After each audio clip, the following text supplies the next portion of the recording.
Jambusar police station ખાતે DYSP PL ચૌધરીની અધ્યક્ષતામાં ઈદે મિલાદ નિમિત્તે શાંતિ સમિતિની બેઠક મળી. હિન્દુ મુસ્લિમ અગ્રણીઓ હાજર રહ્યા. ઈદે મિલાદની ઉજવણી શાંતિપૂર્ણ માહોલમાં થાય તે હેતુથી જંબુસર પોલીસ સ્ટેશન ખાતે ડીવાયએસપી પીએલ ચૌધરીની અધ્યક્ષતામાં શાંતિ સમિતિની બેઠક મળી. બેઠકમાં હિન્દુ મુસ્લિમ સમાજના અગ્રણીઓ તથા સ્થાનિક નાગરિકો ઉપસ્થિત રહ્યા. સરઘસ અને તહેવારના આયોજન અંગે રજૂ થયેલા પ્રશ્નો સાંભળી પોલીસ તંત્ર દ્વારા જરૂરી માર્ગદર્શન અને સ્થળ પર જ યોગ્ય નિરાકરણ આપવામાં આવ્યું. તહેવાર દરમિયાન શાંતિ સુરક્ષા અને કોમી સૌહાર્દ જળવાઈ રહે તે માટે બંને સમાજના અગ્રણીઓને પોલીસને સહકાર આપવા અપીલ કરાઈ.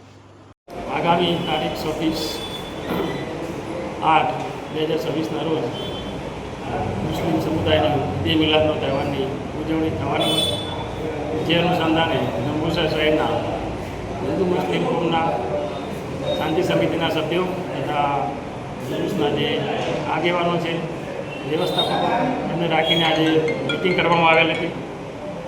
જે મિટિંગમાં આ તહેવાર બહુ શાંતિપૂર્ણ રીતે ઉજવાય અને કોઈ મુશ્કેલી ઊભી ના થાય તેનું સંધાને ચર્ચા કરવામાં આવી હતી. તેમની પર રજૂઆતો સાંભળવામાં આવી હતી અને અમારા તરફથી પણ બંને કોમના જે આગેવાનો છે એમને આ તહેવાર શાંતિપૂર્ણ થાય એ બાબતે સૂચનાઓ આપવામાં આવેલ છે. બ્યુરો રિપોર્ટ, સત્ય ટીવી ન્યૂઝ, જંબુસર.